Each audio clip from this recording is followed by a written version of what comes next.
Hi, I'm Josh Wallen with Lincoln Electric Automation. I'm here to talk about the different types of arms that we offer in the Cobot lineup. We're going to talk about the FANUC arms. We have 3 models of FANUC arms available.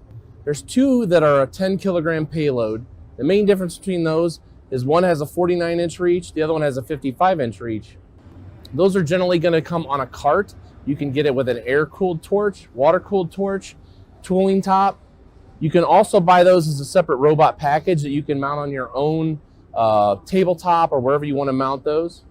And this model has recently come out. This is the 25 kilogram model. So you can put 25 kilograms of payload on this. But the main difference is this one has a 74-inch reach. So this one's great for structural applications or off-cart applications where you need a longer reach for the arm. And those are the 3 models of FANUC arms that we offer. This is our ABB Cobot.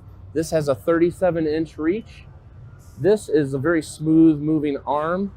It also comes on a cart or without a cart. And this runs our exclusive Cooper app software.